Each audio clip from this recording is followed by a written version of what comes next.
All right, this is Numbers 28 in the MacArthur Study Bible. A little refresher of 27.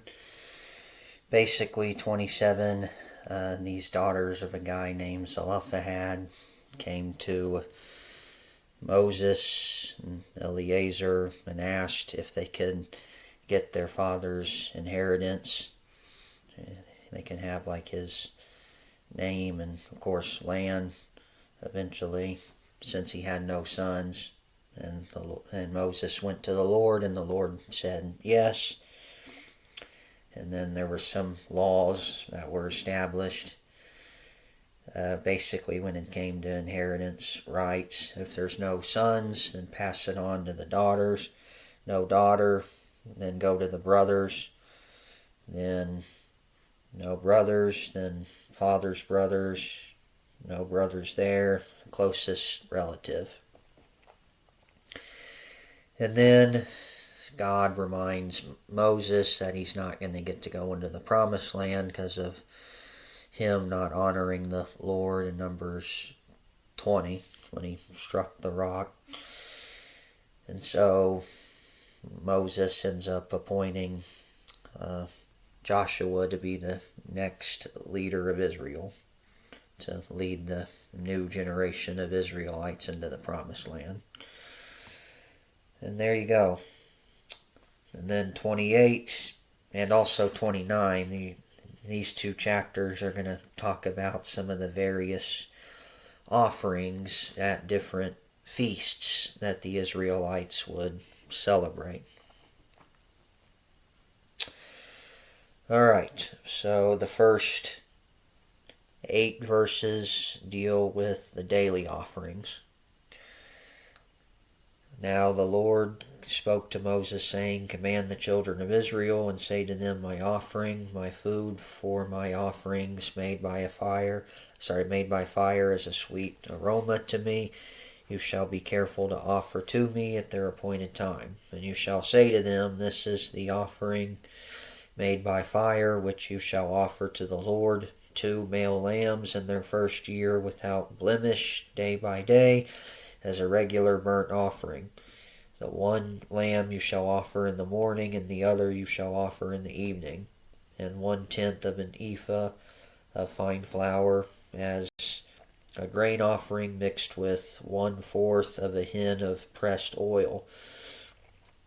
It is a regular burnt offering which was ordained at Mount Sinai for a sweet aroma, an offering made by fire to the Lord. And its drink offering shall be 1/4 of a hin for each lamb. In a holy place you shall pour out the drink to the Lord as an offering, and the other lamb you shall offer in the evening as the morning grain offering. And its drink offering you shall offer it as an offering made by fire, a sweet aroma to the Lord. So in this chapter, and of course the next one, these are instructions concerning the regular celebration in Israel's worship calendar, but they had been given previously, which I'm going to talk about. And now, poised to enter into the promised land, Moses gave an orderly reiteration and a summary of the regular offerings for each time of celebration, adding some additional offerings. So, of course, he started with the daily offerings. And the daily offerings, there's a parallel passage in Exodus 29, verses 38 through 42, which pretty much says the same thing, really, as I just read. But verse 42 says that this shall be a continual burnt offering throughout your generations at the door of the tabernacle of meeting before the Lord, where I will meet you to speak with you. So, daily offering, you would have the 2 male lambs in their first year without blemish. First lamb will be offered in the morning, the other in the evening. And you'll also have 1/10 of an ephah of fine flour. And an ephah is 4 to 6 gallons. So that's interesting. So basically 4 to 6 gallons of fine flour as a grain offering mixed with 1/4 of a hin of pressed oil, which that would be 6 to 8 pints respectively. Alright, it is a regular burnt offering which is ordained at Mount Sinai for the sweet aroma, an offering made by fire to the Lord. And then the drink offering will be 1/4 of a hin for each lamb. In a holy place you shall pour out the drink to the Lord as an offering, and the other lamb in the evening will be offered as the morning grain offering, and its drink offering you'll offer it as made by fire, an offering made by fire. Yep, sweet aroma to the Lord. And this would happen throughout the generations. And perhaps this phrase intends a prophetic reminder or confirmation of a long history for Israel. Okay. Alright, so you got the daily offerings there. And now you get to the Sabbath offerings, verses 9 and 10. And on the Sabbath day 2 lambs in their first year without blemish, and 2/10 of an ephah of fine flour as a grain offering mixed with oil with its drink offering. This is the burnt offering for every Sabbath, besides the regular burnt offering with its drink offering. So these are actually these are newly revealed offerings for the Sabbath. So these weren't told previously in Exodus or Leviticus. It's right here. Alright, then verses 11 through 15, you have monthly offerings. At the beginnings of your months you shall present a burnt offering to the Lord, 2 young bulls and 1 ram, and 7 lambs in their first year without blemish, 3/10 of an ephah of fine flour as a grain offering mixed with oil for each bull, 2/10 of an ephah of fine flour as a grain offering mixed with oil for the 1 ram, and 1/10 of an ephah of fine flour mixed with oil as a grain offering for each lamb as a burnt offering of sweet aroma, an offering made by fire to the Lord. And their drink offering shall be 1/2 a hin of wine for a bull, and 1/3 of a hin for a ram, and 1/4 of a hin for a lamb. This is the burnt offering for each month throughout the months of the year. Also 1 kid of the goats as a sin offering to the Lord shall be offered, besides the regular burnt offering and its drink offering. And these are also newly revealed offerings for the beginning of the month. Okay. And now you get to offerings that'll be offered during some of their feast days, starting with Passover. Yeah. Alright, and that's verses 16 through 25 here. And there'll be a parallel passage to this in Leviticus 23. Alright, on the 14th day of the first month it is the Passover of the Lord, and on the 15th day of this month is the feast unleavened bread. Yeah, and on that day, on the feast, the unleavened bread shall be eaten for 7 days. And on the first day you shall have a holy convocation, you shall do no customary work, and you shall present an offering made by fire as a burnt offering to the Lord, 2 young bulls and 1 ram and 7 lambs in their first year. And be sure that they are without blemish. Their grain offering shall be of fine flour mixed with oil, 3/10 of an ephah you shall offer for a bull, and 2/10 for a ram, and you shall offer 1/10 of an ephah for each of the 7 lambs. And also 1 goat as a sin offering to make atonement for you, and you shall offer these besides the burnt offering in the morning, which is for a regular burnt offering. In this manner you shall offer the food of the offering made by fire daily for 7 days as a sweet aroma to the Lord, and it shall be offered besides the regular burnt offering and its drink offering. And on the 7th day you shall have a holy convocation. You shall do no customary work. Okay. And then the notes basically for this are going to be in Leviticus 23 verses 5 through 8. So there they are, the Passover and unleavened bread. Yep. So on the 14th day of the first month at twilight, it's the Lord's Passover. On the 15th day of the same month, it is the Feast of Unleavened Bread. 7 days you must eat the unleavened bread. First day you shall do, it's a holy convocation, so you don't do any work, but offer an offering made by fire to the Lord for 7 days. And then the 7th day, it'll be holy convocation. You won't do any work. Okay, so basically, the Lord's Passover, of course, this is that festival that commemorated God's deliverance of Israel from Egypt. Well, of course, ultimately foreshadowing Jesus delivering us from sin by sacrificing himself on the cross and shedding his blood as the Passover lamb, so that way the judgment of God can pass over us. Yep. And of course, Numbers 9, they had the Passover in Numbers 9. Yep. That was the second Passover.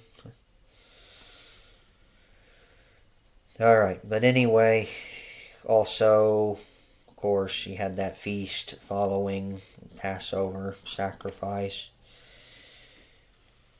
Yep, and it basically commemorates Israel's hurried departure from Egypt and the associated hardships. Yeah, they got out of there pretty quickly, so they didn't have time to make, leavened bread. And of course, leaven usually represents sin, and of course, Christ is the ultimate bread from heaven, and he's without sin, so maybe unleavened there. So there you go. And when was the Passover actually celebrated? So it says it's celebrated on the first month on the 14th day. So the first Passover that they had, ultimately when they would leave Egypt, right before they left Egypt, that happened that would be the first month. On the Jewish calendar would be Nisan. So Nisan 14, which for us would be around March or April. And then the unleavened bread would happen on Nisan 15 through 21. Alright, and anyway, but those are all the instructions on what to do with those days. Yep. Alright, and so now you get to verses 26 through 31, and that'll be all of 28 here. Also, so now it's talking about the Feast of Weeks, or First Fruits, which I think this is also Pentecost. Also on the day of the first fruits, when you bring a new grain offering to the Lord at your Feast of Weeks, you shall have a holy convocation. You shall do no customary work. You shall present a burnt offering as a sweet aroma to the Lord, 2 young bulls and 1 ram and 7 lambs in their first year, with their grain offering of fine flour mixed with oil, 3/10 of an ephah for each bull, and 2/10 for the one ram, and 1/10 for each of the 7 lambs. Also 1 kid of the goats, to make atonement for you, and be sure they're without blemish, and you shall present them with their drink offerings, besides the regular burnt offering with its grain offering. Okay, and the notes for that passage are in Leviticus 23 again, verse 18, it looks like.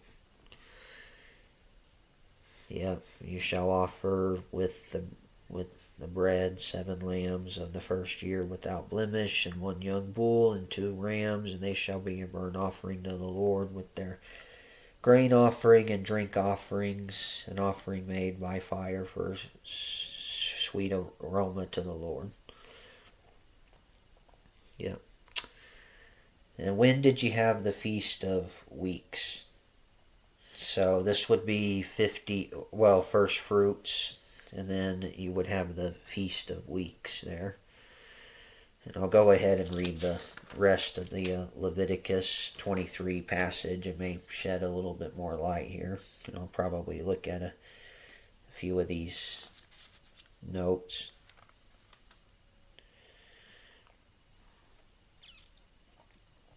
All right.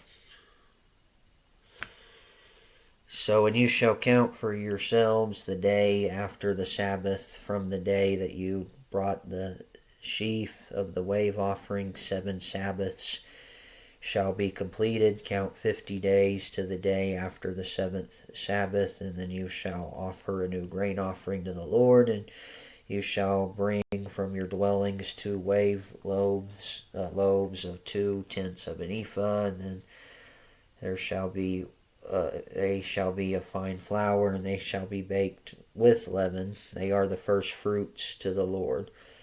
And you shall offer with the bread 7 lambs of the first year without blemish, 1 young bull, and 2 rams. There'll be a burnt offering to the Lord with the grain offering, drink offering. And then you shall sacrifice 1 kid of the goats as a sin offering, 2 male lambs of the first year as a sacrifice of a peace offering. And the priest shall wave them with the bread of the first fruits as a wave offering before the Lord with the 2 lambs, and they shall be holy to the Lord for the priest. And you shall proclaim on that same day that it is a holy convocation to you. You won't do any customary work. It shall be a statute forever in all your dwellings throughout your generations. And then when you reap the harvest of your land, you shall not wholly reap the corners of the field when you reap, neither shall you gather any gleaning from your harvest, and you shall leave them for the poor and the stranger. I am the Lord your God. Okay, so basically what you got here, you would have right here, well, first you would have the Feast of First Fruits. Basically, it dedicated the initial part of the barley harvest in March and April. It was celebrated on the day after the Sabbath of the unleavened bread week. Yep.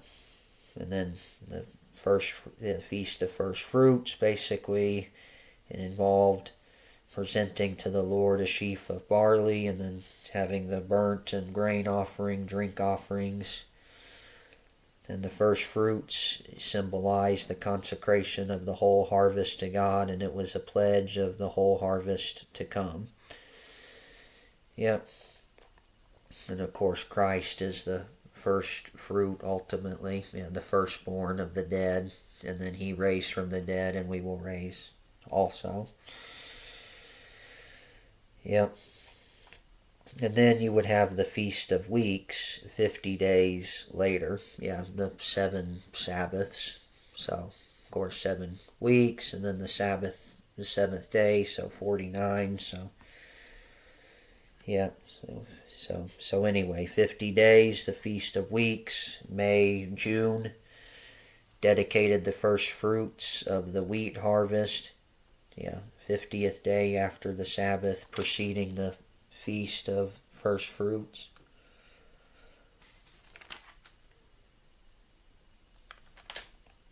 Yep, also known as the Feast of Harvest or Pentecost, which is Greek for 50. Of course, Penta, 5. Yep. And of course, Acts 2 on the day of Pentecost. So, of course, 50 days after Passover. Yeah, ultimate Passover. Yeah, what Passover pointed to, Jesus sacrificing himself on the cross. His body and blood shed. Yeah, body broken, blood shed. And that sacrifice is the ultimate sweet aroma to the Lord, since it deals with sin once and for all. Yeah, and then of course 50 days later, then the Holy Spirit would come upon the disciples, and then eventually the New Testament church. The church would be born ultimately. You have that great harvest of 3,000 people on that day after Peter's awesome sermon. And there you go. All right. But anyway, that's what you got there with the offerings for these particular feasts so far. Yep, just how it ultimately works.